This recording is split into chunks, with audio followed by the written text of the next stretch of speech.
안녕하세요. 예, 짬비 형사소송법 두 번째 파트너요. 19년 7월 2일, 한 일주일 넘게 지났는데 영상이 OX부터 풀고 오늘 형사소송법 끝내고 일단 빨리 가볼게요. 예, 제가 15일 넘게 법학개론 공부를 안 했는데 거의 한 1년 넘게 안 했죠. 안 했는데 한번 OX를 풀 수 있을지 한번 보겠습니다. 형사소송법의 기본 개념으로는 실체적 진실의 발견, 적정 절차의 원리, 재판 비공개의 원리, 신속한 재판의 원리가 있다. 여기서 제가 다른 거 모르겠고 이거는 잘못했죠. 예, 공개 재판이 그거죠. X. 틀린 말 되겠죠. 그리고 비공개할 수 있는 경우가 있죠. 어떤 경우가 있냐? 빨리 해야 되는데 이거 빨리 말할게요.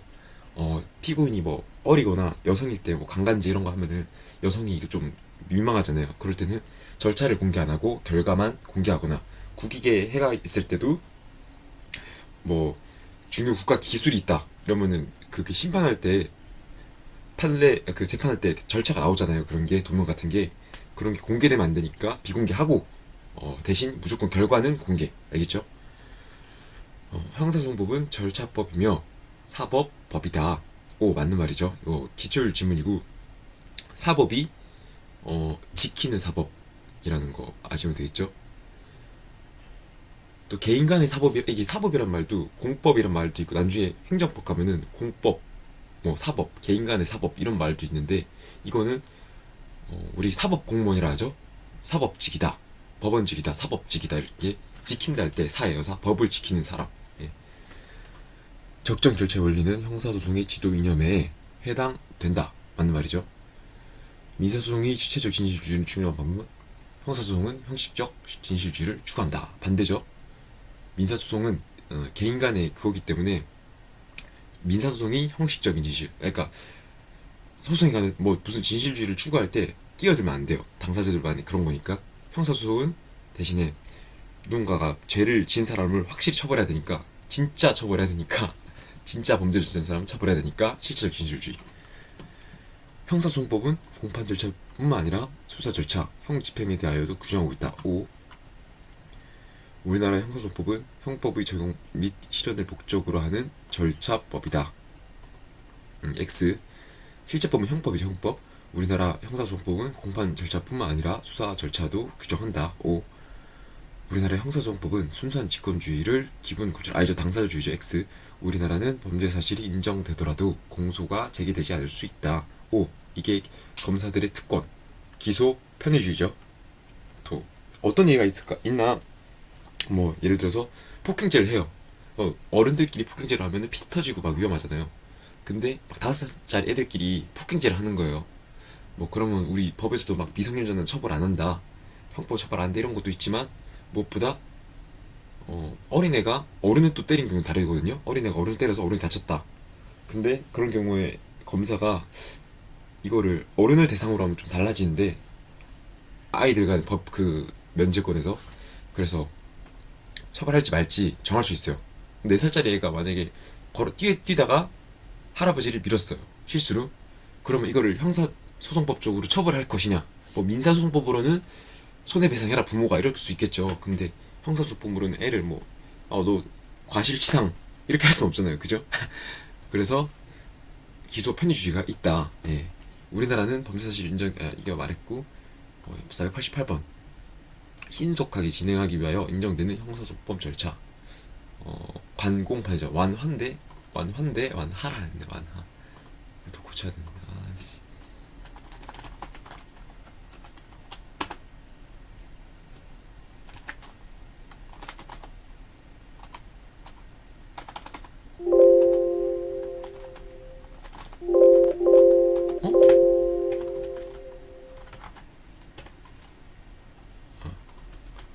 완화. 잠시만요. 자, 이거 488번은 간이 공판 절차죠. 읽어만 봐도 신속한다는 느낌이 있으니까 좀 줄이는 느낌이 나야겠죠. 간이 공판 절차. 형사소송법의 절차로는 공소 제기 수사. 여기서부터 바로 잘못했죠. 수사가 먼저 돼야 되겠죠. 수사하고 공소를 제기하고 그 다음에 공판하고 형 집행을 한다. 형법에서 죄를 범하면 처벌해야 하므로 형사 절차가 아니죠. 형사 절차 잘못되면 안 됩니다. 예, 죄가 있어도 적정 절차의 원칙이라고 하잖아요. 틀렸어요.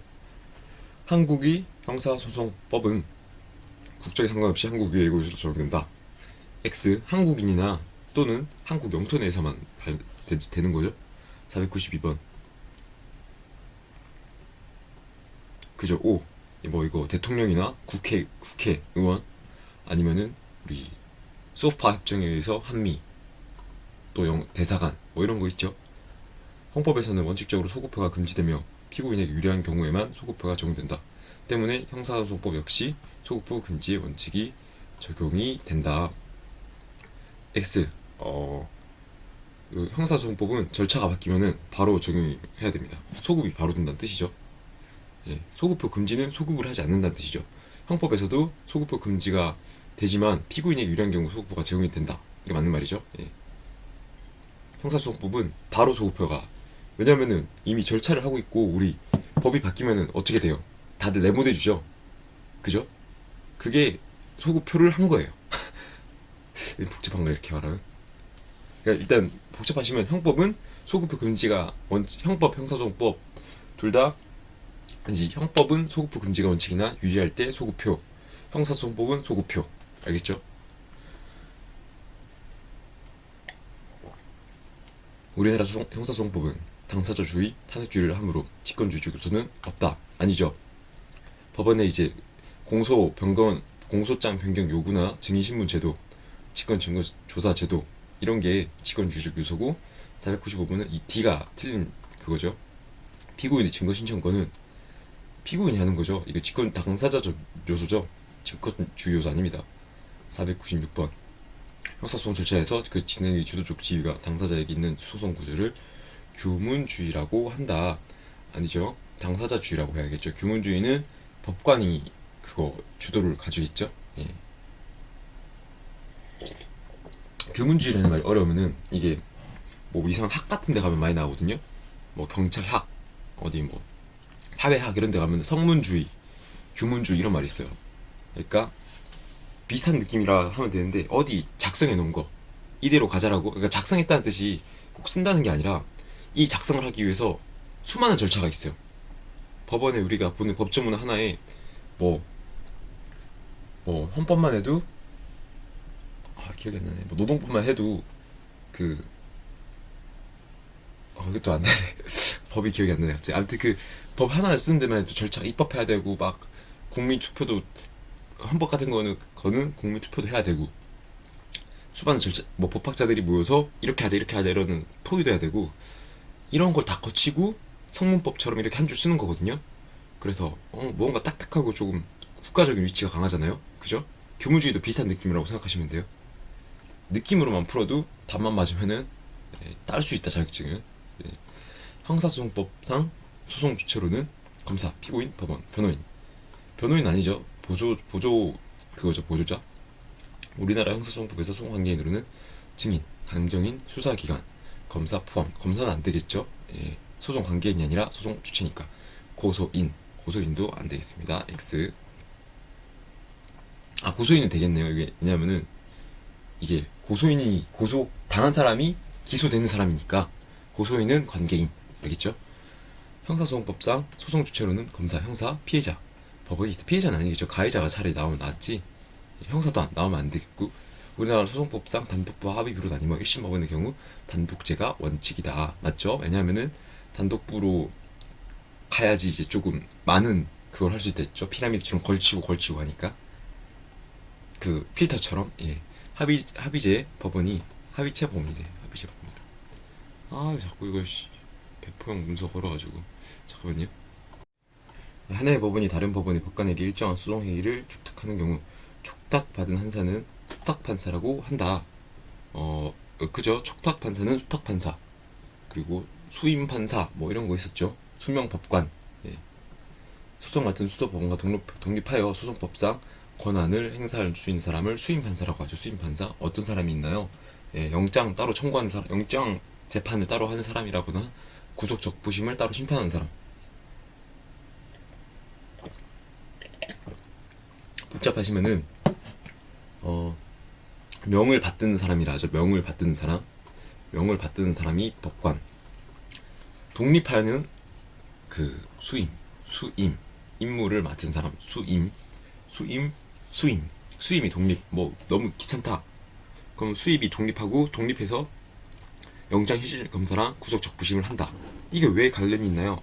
아까도 말씀드렸지만 우리가 그거 할 때 구속적부심이나 영장실질검사를 여러분이 미리 얘를 잡아와 이러면서 주잖아요. 그죠? 그러면 이미 잡아와라는 말이 뭐겠어요? 너 의심된다? 너 죄가 좀 있는 것 같은데? 와서 재판 받아봐라. 이미 판결에 대한 조금 기득권적인 마인드가 섰죠. 너 죄인에 가까운 것 같아 이런 느낌이. 그래서 이 심사를 한 사람은, 아니면 만약에 또 안 잡아와라 했다 해봐요. 잡아오지 마. 그러면 이 사람, 내가 볼 때 이 사람 무죄에 가까운데? 뭐 이런 느낌이 설 수도 있어요. 물론 그냥 도망가냐 안 가냐 그것만 구분해서 하지만, 알겠죠?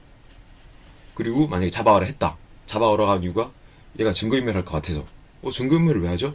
죄가 의심스러우니까. 그죠? 이렇게 자꾸 연관이 되니까 아예 수임 판사는 우리 재판에서 빠져 라고 가는 거예요. 알겠죠? 법관이 불공평한 재판을 현저한 법정에 사유가 있을 때 해당 법관을 그 재판에서 배제하는 제도를 제척이라고 하죠. 배제는 제척. 스스로 나오는 것은 기피. 그리고 기피가 탈퇴라나? 회피가 스스로. 기피는 당사자 신청이 있을 때. 너무 복잡하시면 회피랑 제척만 아셔도 됩니다. 회피랑 제척. 회피, 제척. 기피는 당사자 신청으로. 또 어디였어? 이거죠. 우리 여기까지 했죠. 변호인이 없을 때 사형, 무기 또는 3년의 이상의 금융 사건이 있을 때 선정해 주어야 한다. 맞는 말이죠. 사무단삼. 미친놈 피구 7 사무단삼. 미친놈 피구 거지 거저던가. 미친놈 피구 7. 미칠놈 거지 구 사무단삼. 그죠? 미칠놈 거지 꺼지구 사무단삼. 미칠놈 거지구 사무단삼. 미칠놈 거지구로 가볼까요? 미칠놈 거지 빈곤 구 미. 세 개 있네요. 이 두 개는 맞아요. 근데 얘는 빈곤한 경우에는 어떻게? 신청이 있는 경우죠. 그래서 X입니다. 이 두 개는 맞는데 얘는 신청이 없어서 X. 무죄 추정의 원칙에 의하면 검사에 의해 기소된 경우 인신수속을 하고 라고 가기에는 여기까지가 우리가 안 했네. 자, 다시 올라갈게요. 여기가 103쪽이네. 아씨, 진짜 쓸데없이 너무 많이 만들었나? 이것도 최대한 줄인 건데.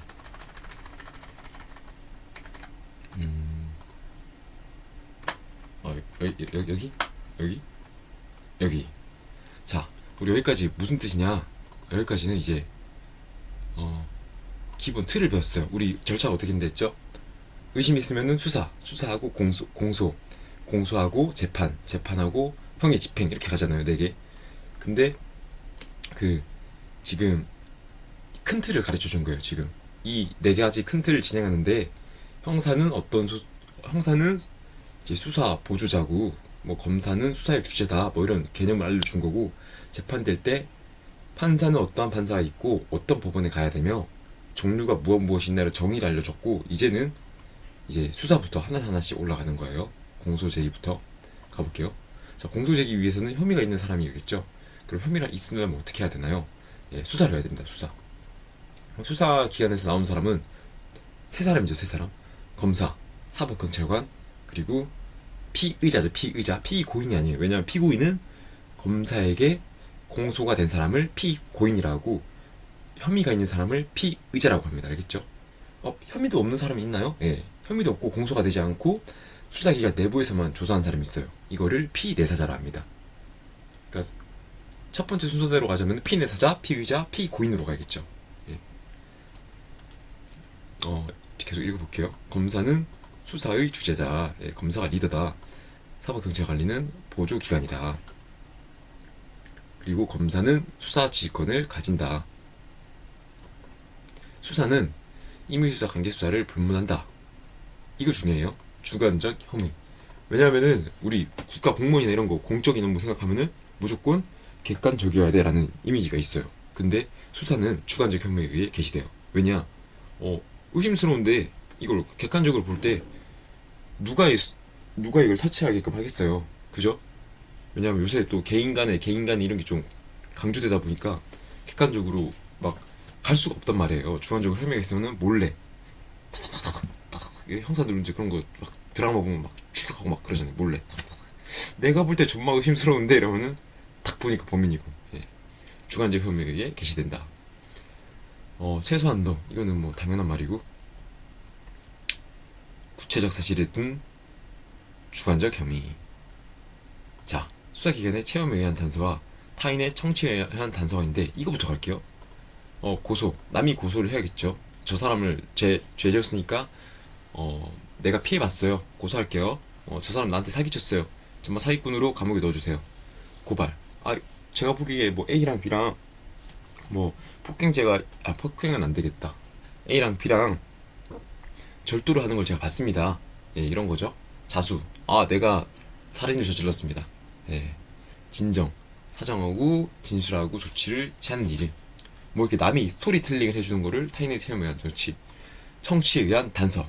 수사기관의 체험에 의한 단서는 무엇이냐? 불신검문.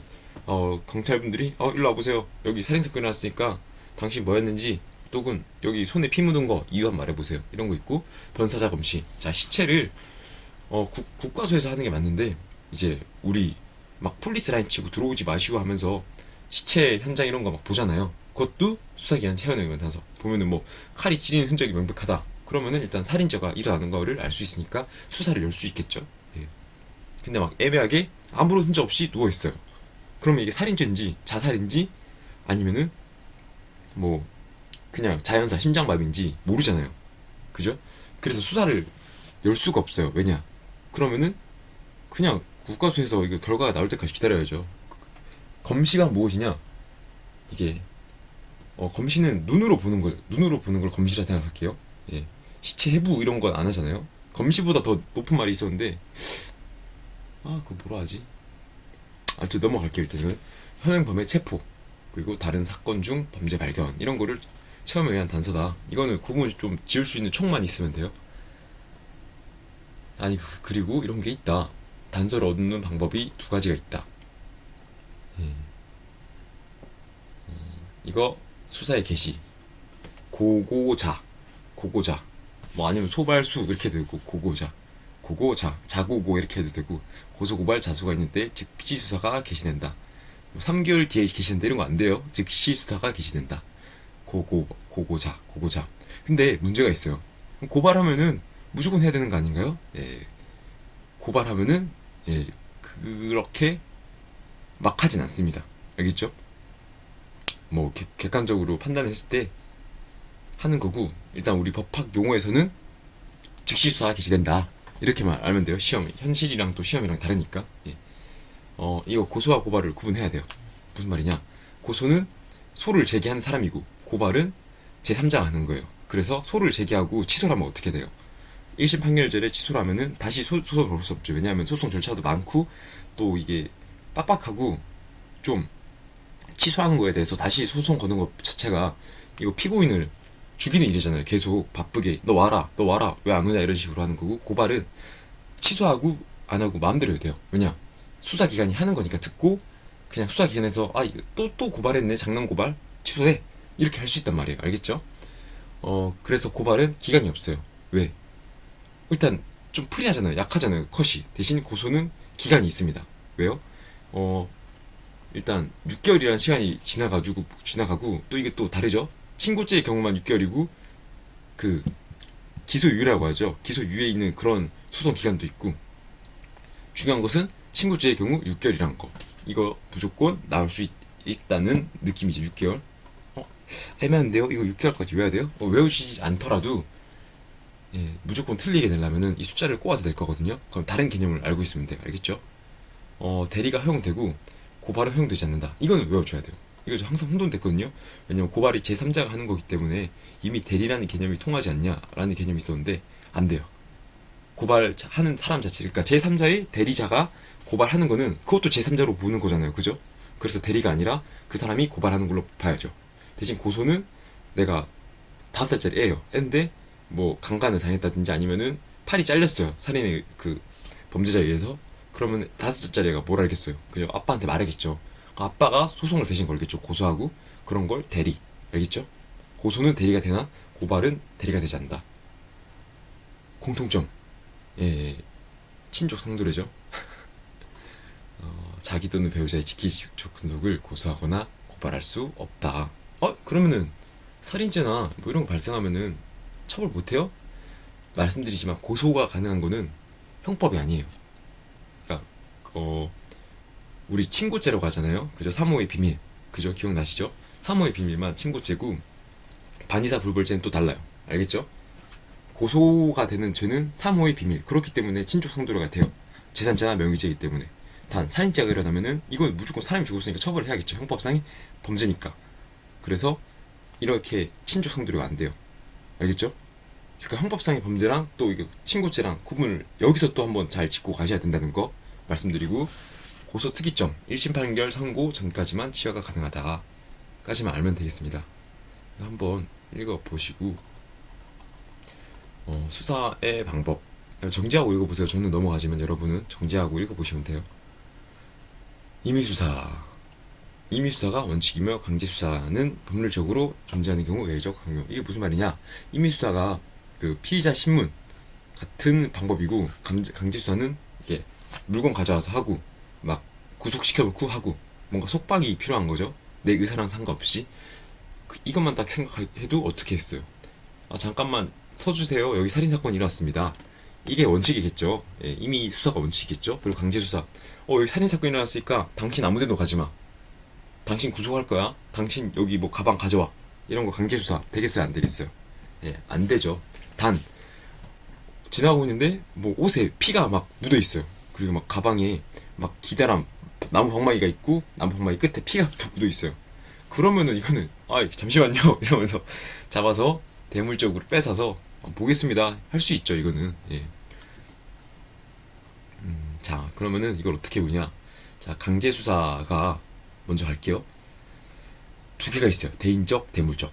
대인적은 체포구속이라서 안 해도 느낌 와요. 대물적은 압수검, 압류수색 검증, 압수검 이렇게 세 개로 외우세요. 압수검. 검증이 왜 있는지도 막 모르는 개념이 있거든요. 처음에. 그래서 압수검, 압류수색 검증, 압수검, 압수검. 대물적 하면은 압수검, 압수검 이렇게 바로 들어오실 때 압수검. 죄송합니다. 목이 갈라져서 잠깐 물 좀 가져올게요. 예, 압수검 했고, 자, 피의자 신문 보면은 피의자를 신문한다. 진실거부권이 있다가 중요하죠. 진실거부권. 그러니까 옛날 같은 경우에는 모르겠는데 이게 피의자 신문을 하는 경우 제3자 입장에서 볼 때 범죄자를 찾아야 되니까 진실거부권이 없다라고 생각할 수도 있어요. 근데 아니라 요새는 또 이제 개인을 존중하기 때문에 피의자 신문해서 저기 잠깐 협조 좀 요청하겠습니다. 혹시 뭐 여기서 범죄자 본 적 있나요? 라고 물어봤을 때 뭐 굳이 대답을 안 하고 그냥 가셔도 돼요. 저 바빠서 모릅니다. 그런 거 그런 거 몰라요. 이러면서 가도 이게 괜찮다. 이게 뭐 피의자 진술을 할 권리가 없다 이런 뜻이거든요. 그래서 피의자 신문을 하더라도 꼭 진술할 필요가 없다. 진술 거부권이 있다. 그래서 진술 거부권을 고지하죠. 미란다 원칙에서. 피의자 이외의 조사, 참고인 조사, 제3자를 데려오는 거죠. 이게 중요한 것은 참고인 조사랑 또 증인과는 구별된다. 알겠죠? 참고인에는 또 전문인 사람이 있을 수도 있고, 그냥 그 법과 살짝 관계된 사람일 수도 있어요. 예.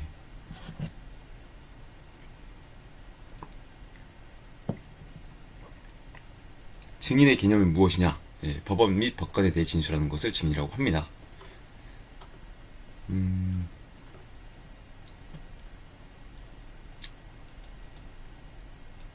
수사기관에서 조사하는 거를 참고인 꼭 기억하기 바랍니다. 저는 아직도 증인하면은 뭐 계속 있는 줄 알았거든요. 형사 그 절차 모든 과정에서. 근데 법원에서 올라가서 증인 신문 이런 거 할 때만 증인이라고 한다고 합니다.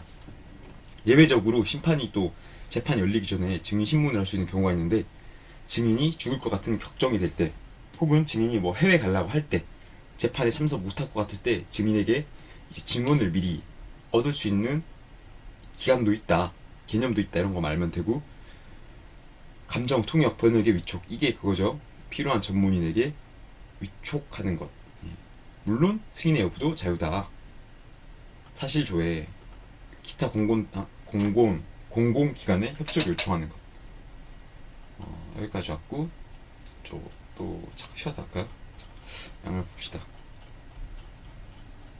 가득하네. 끝내야겠나? 끝내야겠다. 끝낼게요. 계속 할게요. 빨리 가야지. 자, 강제수사. 우리 대인적부터 가볼까요? 체포, 긴급체포, 현행범 체포. 이거를 구분 지어야 되는데 한 번만 읽고 표로 바로 갈게요. 수사기관이 법관의 체포영장, 그죠? 영장 실질 검사를 받아서 이 사람 데려와 이러면 데려가는 겁니다. 요건, 이거 요건도 알아야 되는데, 자, 죄를 범하였다고 의심할 만한 상당한 이유 하고, 이 상당한 이유가 무엇이 있나요? 응하거나 응하지 아니할 우려. 죄를 범했다고 해서 이 사람 무조건 영장하면 안 되고, 왜냐면은 이 사람이 나 안 범했는데 왜 자꾸 범했다고 생각하냐, 나 심판 받으러 갈게, 도망 안 칠 거야, 이러면은 영장 청구를 할 필요가 없죠. 그죠? 근데 그게 아니면은 데리고 와야 된다, 이거죠. 그래서 응하거나 응하지 아니할 우려가 있는 경우 체포라고 합니다. 체포. 아니, 그럼 이 사람이 안 응하고 뭐 응하지 아니한 게 아니라 뭐 응한다 했는데 증거를 뭐 인멸하거나 피해자를 죽이러 갈 수도 있는 일이 있지 않나요? 그런 경우도 있을 것 같은데. 예, 있습니다. 그런 거에 대해서는 급하잖아요, 그죠? 증거를 인멸하게 놔두면 안 되고 또 하니까 영장 청구를 하고 영장 발부가 날 때까지 좀 오래 걸린단 말이에요, 그 기간이. 그렇기 때문에 하는 방법이 긴급체포가 있어요. 긴급체포. 그죠? 증거를 인멸할 염려가 있거나 도망 또는 도망할 염려가 있을 때. 알겠죠? 자, 그럼 다시 이 기준부터 잡고 할게요. 자, 영장을 청구하는 경우가 어느 때다? 그 우려가 있을 때, 응하지 아니할 우려가 있을 때, 출석 요구에. 자, 출석 요구를 했는데 응하지 않는다. 그럴 때는 영장 청구를 해서 데려와서 이제 수사기관에서 뭐 할 수 있겠죠. 그리고 긴급체포, 증거를 인멸할 염려가 있거나 도망 또는 도망칠 염려가 있을 때. 긴급하니까 이렇게 기준 잡고 갈게요. 그리고 이게 영장이 무조건 체포 전에 발부결이 돼야 되냐? 아니에요. 영장도 체포 영장은 이제 영장을 안 보이고 먼저 하고 체포를 할 수도 있어요. 알겠죠? 이거 어디서 났지?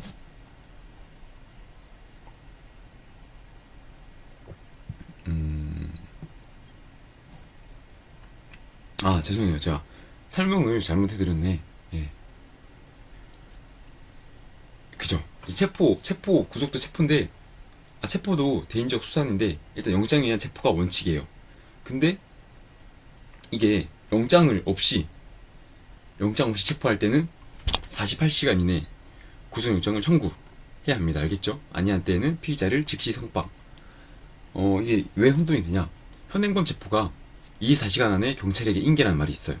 그래서 현행범 체포가 무조건 하루 24시간이라는 걸 꼭 기억하시고 나머지는 48시간으로 때려 박으세요. 알겠죠? 그리고 긴급 체포 역시 사무장상, 사형 무기 또는 장기 3년. 우려. 이거 우리 아까 위에서 배웠던 것 같은데. 많이 배웠던 것 같은데. 야, 여기서 긴급 체포도 보면은 24시간. 알겠죠? 현행범 48시간. 이거 또 혼돈돼 있다. 바로 풀어 갈까?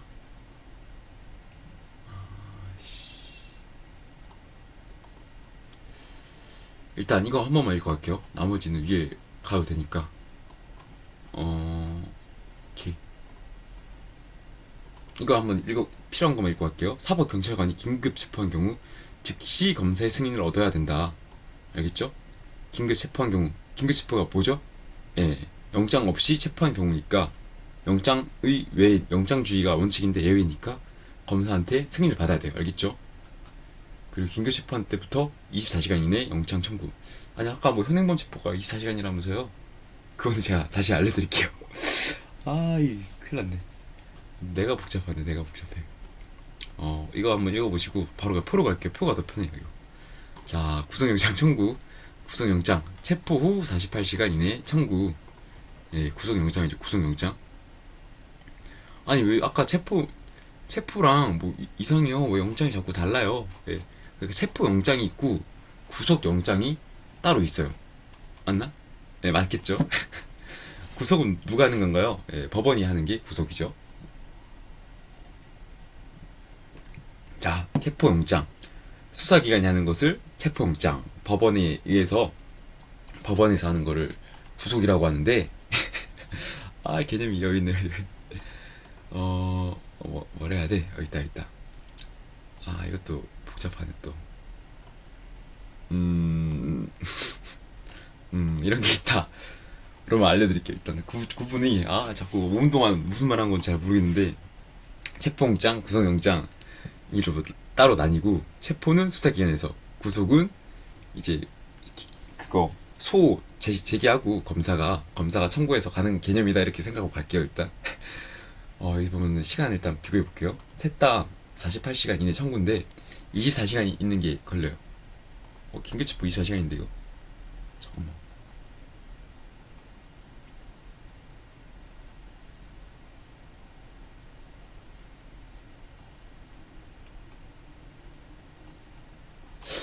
뭐지 이거? 긴급체포는.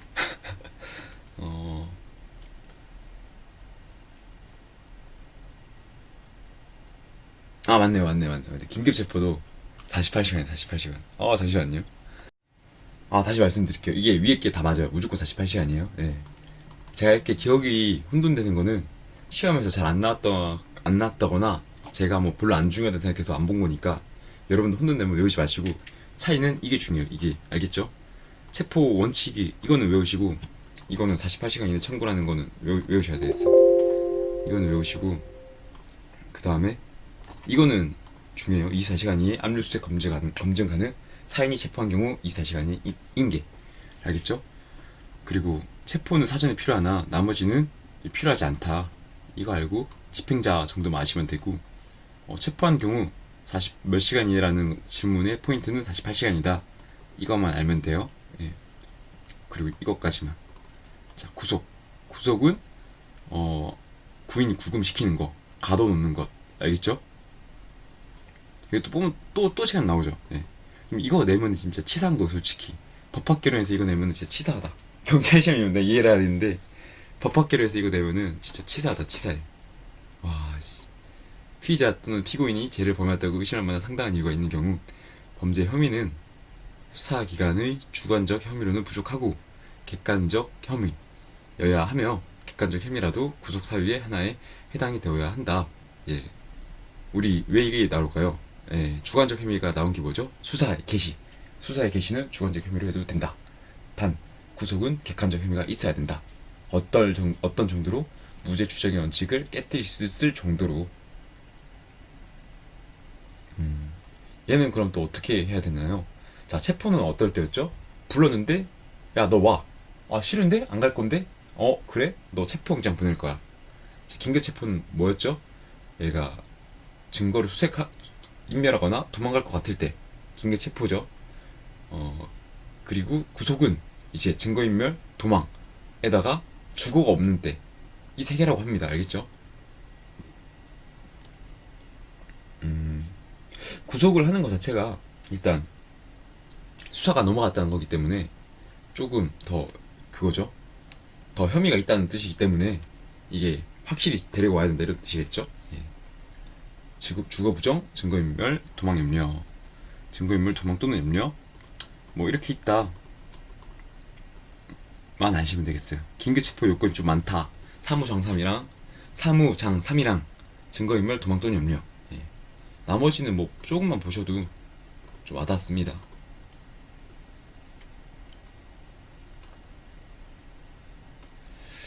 한번 읽어보시고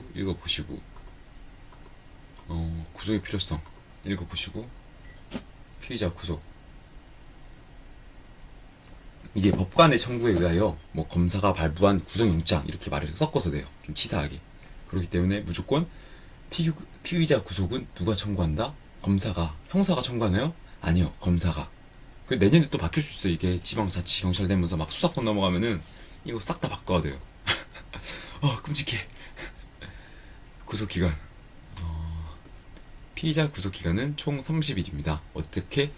수사기관에서 10일 하고, 검사가 또 10일 하고, 이제 검사가 또 원해서 또 한 번 더 할 수 있어서 30일. 사법경찰관 10일, 검사도 10일. 20일이죠, 여기까지. 근데 검사는 10일 한 번 더 추가 가능해서 총 30일. 체포, 구속, 적부심. 이게 아까 말했죠? 체포나 구속은 대인적 강제 수단이기 때문에 이게 적당한가 이렇게 심사를 해야 돼요. 누가? 수임 판사가. 알겠죠? 청구권자는 누구냐? 뭐 이런 사람이 하는구나 여기서. 근데 가족들은 다 이해 가는데 피의자나 이 사람은 뭐지? 뭐 동거인 또는 고용주는 왜 하지? 이렇게 생각할 수 있어요. 근데 동거인 또는 고용주가 나오는 게 이거 하나밖에 없어가지고 분명히 기억날 거예요. 예. 체포 구속적 부심에 대해서는 동거인 또는 고용주까지 청구권이 된다. 이것만 알고 넘어갈게요. 청구 방법. 예. 서면으로 할 수 있다. 정도만 알면 되고, 이것도 나중에 혼돈되거든요. 그러면은 제일 중요한 게 고소는 구두로 가능하다. 너 고소할 거야. 언제 어디서든 너 고소할 거야. 알겠죠? 고소는 구두로도 가능. 고발도 구두로도 가능. 고소는 서면으로 가능. 고발은 서면으로 가능한가요? 그것까지 안 나오는 것 같은데. 예. 그러니까 고소는 서면, 구두 둘 다 가능. 그죠? 그리고 구속적부 심사 청구는 서면으로 해야겠죠? 이 사람 체포해주세요. 이렇게 뭐 데려가면은 좀 그림이 안 살잖아요. 그죠? 뭔가 서류에 써서 가야 될 것 같은 느낌이 들지 않나요? 보석제도. 자, 이렇게 해서 대인적으로 갇힌 사람에 관해서 보석제도가 있습니다. 보증금 납부 조건으로 풀어주는 개념이 있다. 만 알고 넘어갈게요. 역시나. 근데 문제가 생각보다 많이 없을걸요? 예, 많이 없네요. 이거 같이 풀고 끝내고 가죠. 긴급하여 지방법원 판사에 체포영장을 발할 수 없을 경우 긴급 체포가 가능하다. 오.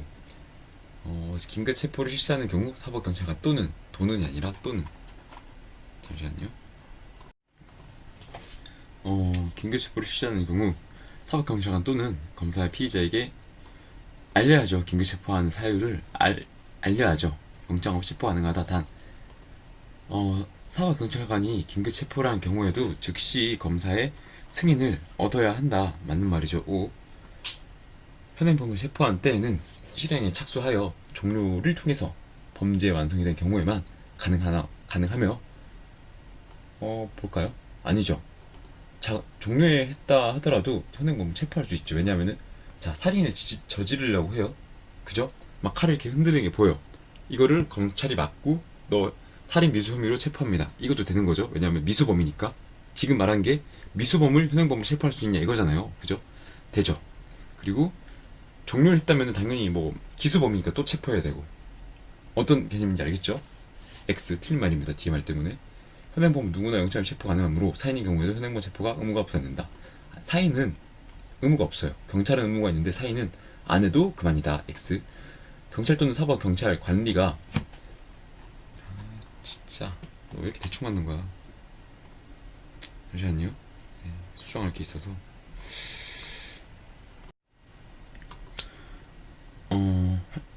현행범 체포한 경우에도 48시간 이내에 영장을 청구해야 한다. 오! 예, 구속영장 청구는 48시간입니다. 이게 24시간이 되려면은 구속영장 청구가 아니라 경찰에게 인계하는 거를 24시간으로 해야겠죠? 사인이 경찰에게 인계하는 걸. 형사소송법상 공소 제기 후에는 수사를 할 수 있다 없다. 할 수 있나요? 할 수 있어요. 그죠? 할 수 있어요. 할 수 있기 때문에 X. 맞죠. 혼돈됐네요. 할 수 있어요. 왜냐? 이제 계속되는 이제 공소에 관해서 유지를 하기 위해서. 이게 어떤 개념이냐면은 기출지문이라서 저도 잘 안 나닿는데 일단 이게 형사소송법상 공소 제기 후 원래는 안 되거든요. 원래는 안 되죠. 왜냐하면 혐의를 다 찾아놓고 고소를 해야죠. 그래야지 사람들이 피해를 안 받죠. 이미 왔다 갔다는 것만으로도. 근데 예외가 있다. 이 정도로만 설명을 드릴게요. 그냥 저도 잘 모르는 개념이라서. 이거는 공소 사실과 동일성이 인정되는 사실까지 공소 제기의 효력이 미친다.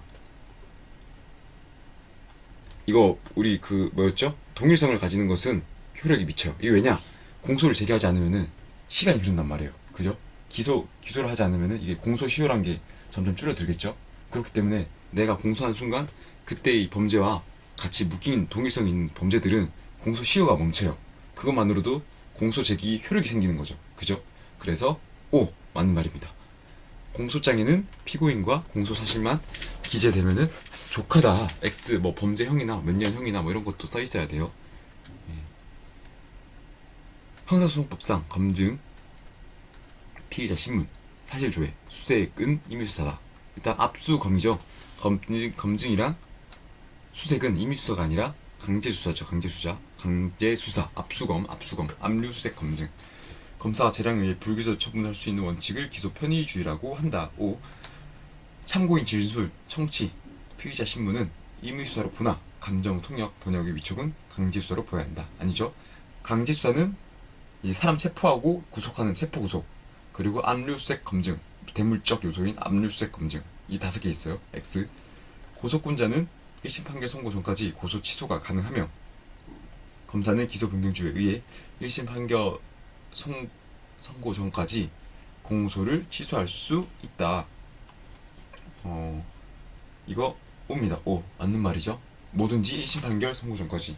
1심 판결 선고되면 왜 안 되나요? 그럼 기판력이 생겨요. 무조건 이제 그 형에 대한 처벌을 받아야 되고, 그게 싫으면은 2심 가야 돼요. 알겠죠?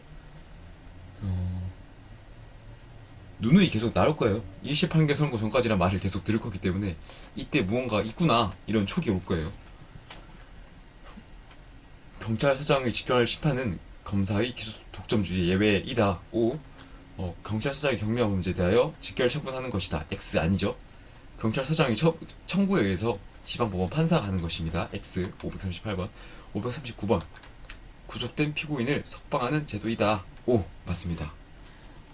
여기까지 오면은 많이 왔어요. 일단 오늘 조금 말도 안 되는 설명들이 많았는데 영상은 이걸 올리도록 하겠습니다. 제가 범죄를 저지르는 것 같지만 한번 줄일 건 줄이시고 여러분이 다 이해해서 들으면 좋겠지만 제 설명력이 조금 딸리네요. 예.